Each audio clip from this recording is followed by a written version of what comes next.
lecture d'aujourd'hui, on est toujours à l'époque Kofun, entre le 3e et le 6e siècle, et on va lire un peu plus que d'habitude, puisqu'on va lire 2 paragraphes. Yamato Chiho ni Okimi ga arawareru. Yamato seiken ga araware, zenkoku touitsu o susumeru.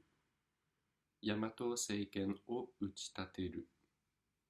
Kofun wa力のある王の墓ですが、中でも大きな前方後円墳は奈良県と大阪府に多く見られます。このことは3、6世紀のこの地域に巨大古墳を作る王がたくさんいたということです。そして大和地方にいた大君の一人が各地の王たちを従えて大君となり、大和政権を打ち立てました。この大君はさらに九州地方から東北地方南部まで日本全国をほぼ統一するようになりました。大和武の物語。8世紀に作られた歴史書古事記や日本事記には大和武の御事ということ広大の英雄が登場します。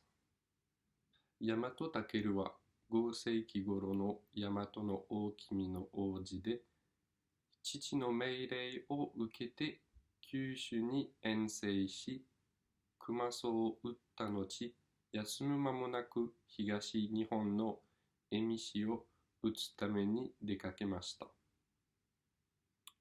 武は道中で火攻めにあったり、怪人の怒りに触れて嵐に見舞われたりと、いろいろな苦難に遭いながら征服を進めます。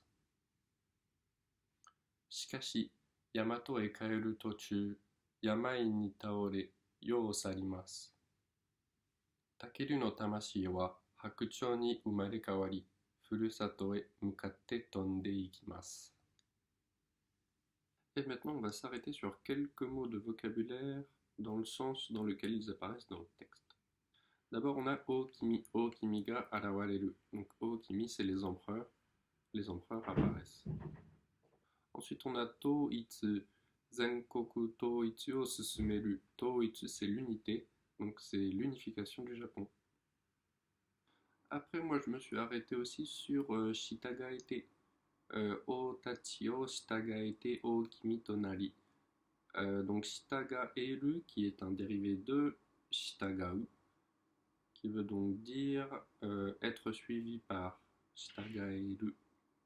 Ensuite, il y a Kojiki et Nihonjiki, mais bon, c'est rien de particulier, c'est juste les noms des différents textes historiques sur l'histoire du Japon. Il y a aussi le mot Tojo que je connaissais pas, qui apparemment ressemble à Arawareru, puisque ça veut dire apparaître aussi, mais plus dans un côté théâtral.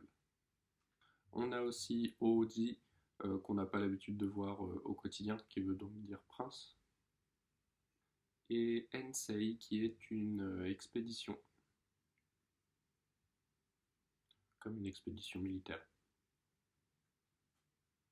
En ce qui concerne Kumaso et Emishi, du coup c'est juste les anciens noms de certaines provinces japonaises, je vous mettrai une carte.